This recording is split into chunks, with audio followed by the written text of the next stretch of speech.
اور دادی کے لائے ہوئے پرانے برتن، پیتل کے پیالے اور پرانے صندوقچی اب بھی ہمارے گھر میں سنبھال کر رکھے ہوئے تھے۔ دادی بتاتی تھی کہ حویلی کی بڑی بیگم بہت نیک اور مہربان خاتون تھی اور ان کی عنایات کی وجہ سے ہمارے گھر میں اکثر بہتر چیزیں آ جایا کرتی تھی۔ لیکن وقت بدل چکا تھا، بڑی بیگم کا انتقال ہو چکا تھا اور اب تو سنا تھا کہ ان کے بیٹے کی شادی بھی ایک بہت اکھڑ مزاج عورت سے ہوئی تھی، جس کے بعد دادی نے بھی حویلی جانا چھوڑ دیا تھا۔ دادی کی عمر بھی اب ایسی نہیں رہی تھی کہ وہ حویلی میں کام کر سکیں، اور خود بھی نئی بیگم صاحبہ کے مزاج سے وہ نالاں تھی۔ پھر ایک دن وہ دن آیا جس نے ہمارے خاندان کی کمر ہی توڑ دی۔ ابا کھیتوں میں کام کر رہے تھے کہ اچانک ایک زہریلے سانپ نے انہیں کاٹ لیا۔ سانپ کا زہر اتنا خطرناک تھا کہ ابا کی ایک ٹانگ ضائع ہو گئی۔ اب وہ ہمیشہ کے لیے کھیتوں میں کام کرنے کے قابل نہیں رہے تھے۔ گھر میں فاقوں کا ڈر بڑھنے لگا۔ اماں کی محنت کے باوجود ہمارا گھر بھوک اور تنگ دستی کا شکار ہونے لگا۔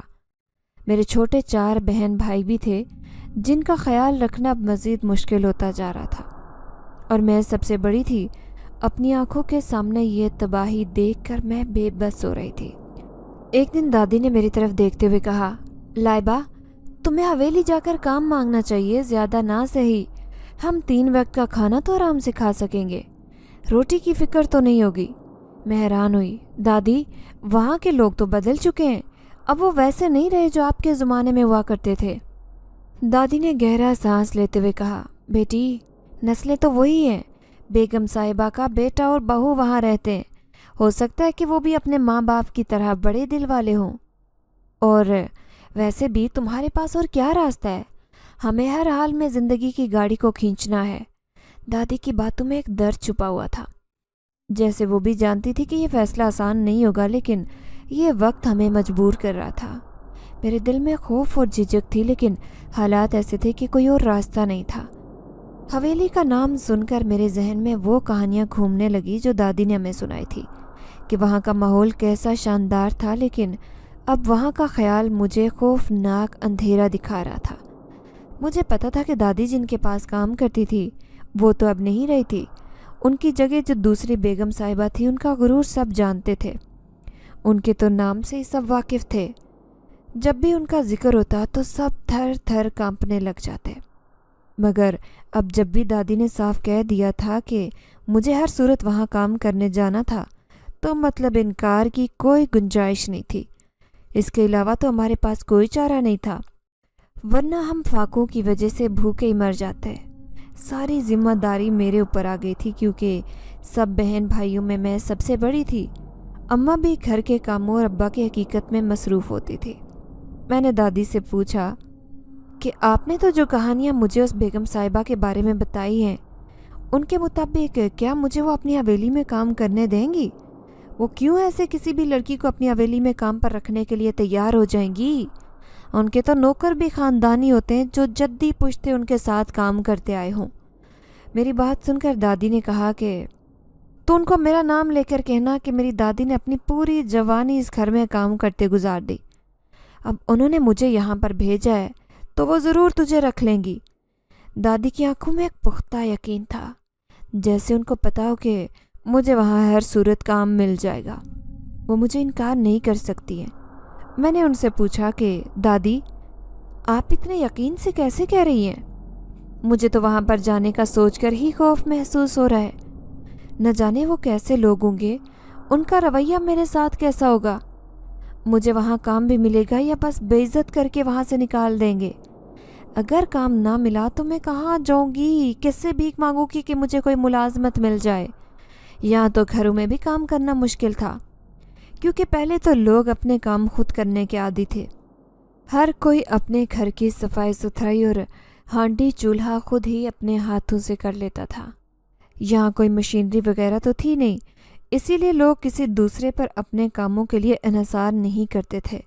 سب میں اتنی طاقت تو تھی کہ کوئی کسی کا محتاج نہ ہو، اور اگر بالفرض کوئی کام والی ماسی رکھ بھی لیتا تو اس کو بہت ہی کم پیسہ دیا جاتا۔ ان پیسوں سے اس مہنگائی کے زمانے میں گزارا کرنا بہت ہی مشکل تھا۔ اماں بھی گھروں میں کام کرتی تھی، مگر یہ لوگ خود اتنے پیسے والے نہیں تھے، تو دہاڑی بھی برائے نام تھی۔ ہمارے گھر پر ابا کی دوائیوں کے خرچوں کے ساتھ ساتھ میرے چھوٹے بہن بھائیوں کی ذمہ داری بھی تھی۔ میں نے دادی سے کل جانے کو کہا اور اپنے کمرے میں چلی گئی۔ اگلے دن میں سوئی ہوئی تھی کہ دادی نے مجھے صبح جلدی اٹھا دیا۔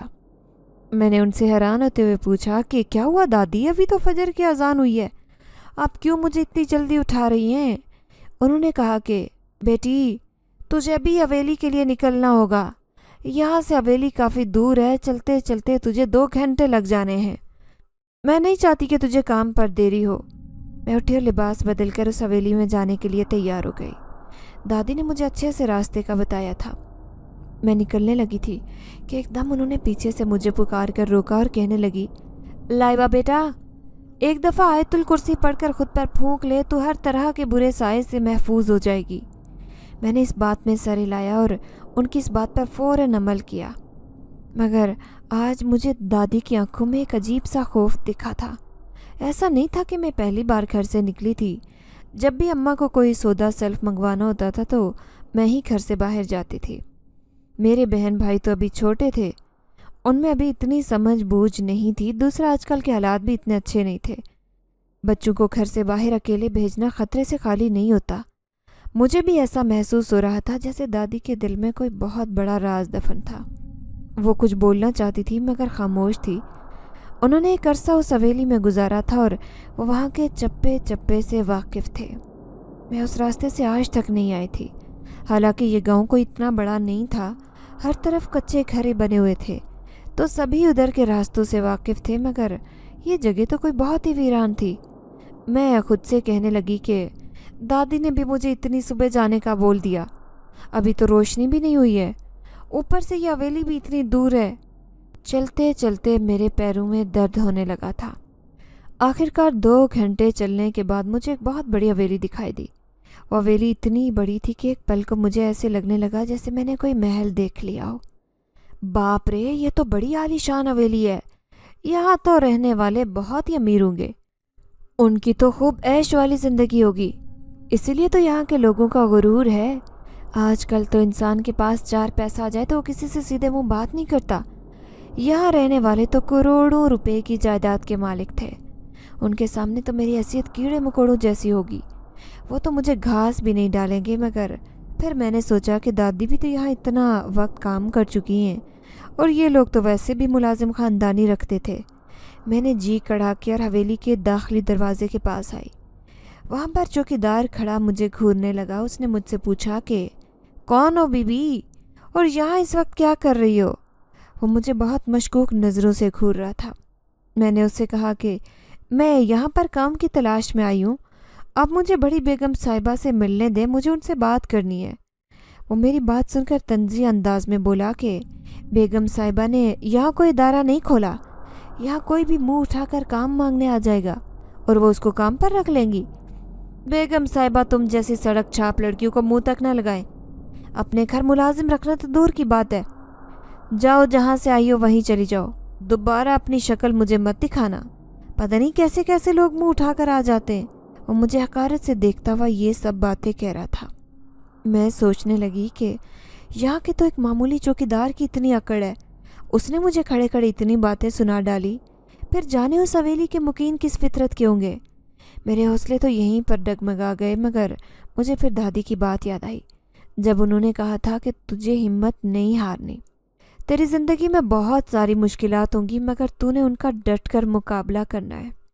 جو انسان پہلے قدم پر ہی ڈگمگا جائے پھر دنیا اس کو کمزور سمجھ کر مزید نیچا دکھانے کی کوشش کرتی ہے۔ میں نے اس کی منت کی کہ بس ایک دفعہ مجھے ان سے بات کرنے دے دو، میں وعدہ کرتی ہوں یہاں سے چلی جاؤں گی۔ میری آواز یہ کہتے ہوئے کافی تیز ہو گئی تھی، کیونکہ ایک تو اس وقت صبح ہونے کی وجہ سے خاموشی تھی اور دوسرا اس آدمی کی ایسی حقارت بھری نظروں نے مجھے جذباتی کر ڈالا تھا۔ شور کی وجہ سے اندر سے مجھے ایک سخت آواز آئی کہ کون ہے کرم دین؟ یہ صبح صبح کس نے اتنا شور مچایا ہے؟